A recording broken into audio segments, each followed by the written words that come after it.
Cuadro Alas Jandriel Casimero versus Saul Sanchez para sa isang 10-rounder Super Bantamweight Showdown. Hi, I'm Donea Hasnitis, 4 Division World Champion. Please subscribe, Suntok Pilipinas. Mga kababayan, kamusta? Welcome po sa Suntok Pilipinas.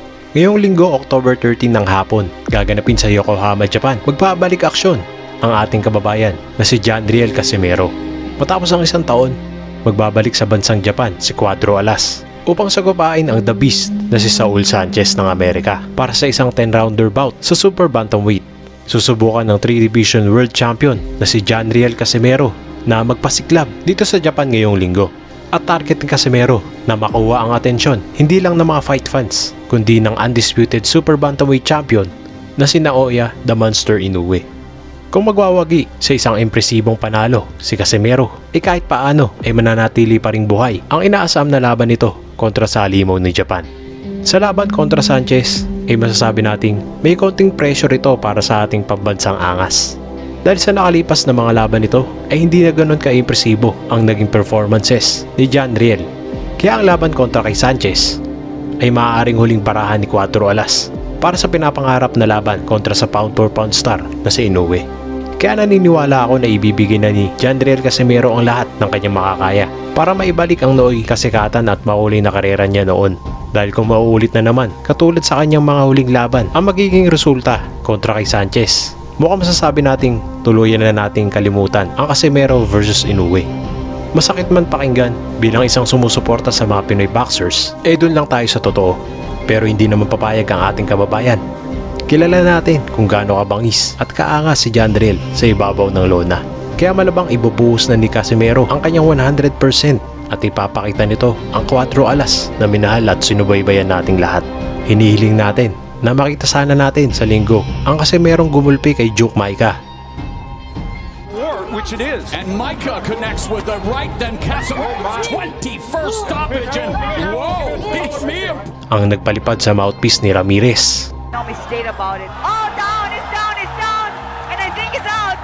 At ang sumibak sa kinakatakutan noon na si Zulani Tete. Asking is he okay? Casimero wants to finish it right here, right now. Ang Casimerong haharap sa The Beast na si Saul Sanchez ngayong October 13 sa Japan. Kaya sa laban ni Casimero ay magsasama-sama lahat ng kanyang haters at mga fans. Dahil lahat tayo ay tututok at ihinto ang mundo sa sandali pag tumunog na ang kampana. Kaya naman suportado at nasa likod mo kami, angas ng Pinas. Si Jandriel Casimero alias Cuadro Alas ay kasalukuyang 35 years old, isang orthodox, may height na 5'4" at may reach na 64. Siya ang pambato ng Ormoc Leyte at may record na 33 wins, 4 na talo, 1 draw at 22 sa kanyang mga panalo ay via knockout. Hindi naging maganda ang resulta sa huling laban ni Jandriel Casimero kontra kay Uguni matapos mauwi ang laban sa isang technical draw. Si Saul Sanchez alias The Beast ay may edad na 27 years old, isang orthodox at may height na 5'5" at may reach na 66.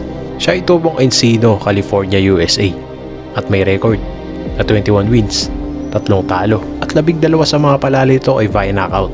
Wagi sa kanyang huling laban kontra sa ating kababayan na si Arthur Villanueva. Wagi ito via unanimous decision. Sasabak din sa undercard ang ating kababayan na si Vince Paras kontra sa Hapon na si Hiroto Kiguchi para sa pangatlong pagkakataon. Kaya ibigay natin ng 100% na suporta para kay Vince Paras at Cuadro Alas Jandriel Casimero.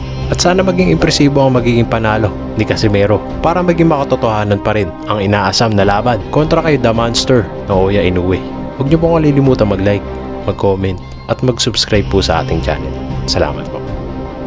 Jandriel Casimero versus Sanchez. Siyempre, Jandriel Casimero tayo dyan. Kababayan natin yan. Pero, hindi abot ng 5 rounds yan. Malayo yung 5 rounds yan eh. Lakas kasi ni Casimero. Ano ba? Yung prediction ko dyan. Thank you, sir. Thank you, sir. Sa akin, Casimero pa rin ako kasi siyempre, Pilipino tayo. Magiging magandang laban to kasi uhaw ng laban si Casimero. Kaya tol, Jandriel Casimero, good luck tol. Maraming salamat. Thank you, sir. Jandriel Casimero versus Saul Sanchez prediction. And my prediction, unang-una, pag nag-predict ako, ina-assume ko na 100% pareho eh. 100% pareho. Simple lang sagot ko Casimero. Kasi may lakas, mas may experience. Pero yung skills din ni Casimero, tingin ko mas naman kay Saul Sanchez. However, just being honest, the issue with Casimero is not those. The issue is how is his condition. Alam naman natin na sa boxing fan, yung kalawang ay totoo na pag matagal ka na. And plus, yung biglaang pagbabaya ng team. Ang ganda ng katawan niya ngayon, nakikita ko eh. Pero sa tingin ko, hindi pa rin siya sa timbang talaga na ano eh. Pero at least okay na. Pag 100% Casimero, pero ang duda ko, at yan ang kinakagalit sa akin ng fans, serious lang, yung condition. Gagawin ni Casimero, atakin niya talaga yan, which is usually that yun naman ang ginagawa niya eh. Pag natamaan ni Casimero, knockout, posible. Pero pwede mo rin i-question yung huling nalaban si Ngutumba, natamaan niya, na-knockdown niya, hindi niya natapos kasi nakulangan din eh. Wag lang malasin. Ang pinakaayaw ko, malasin siya sa laban, yung may headbutt, may ganito, may karoon ng mga ganong issue, pangit tingnan eh. Madalas, no? Oo, nagkakasunod-sunod, medyo malas. So, at least matapos yung laban. Pero pag umabot ng desisyon, delikado si Casimero sa tingin ko. Kasi kung ako si Saul, I've been saying this, tatakbo ako muna si Casimero. First 5 rounds. And then body shot lang. Tapos na. Ang keys to win naman ni Casimero, tamayan na kagad. Parang masaktan na kagad. Na kondisyon ka Casimero, gusto ko pa rin manalo ka para tuloy-tuloy pa rin ang content. Pag nawala ka, baka malungkot yung mga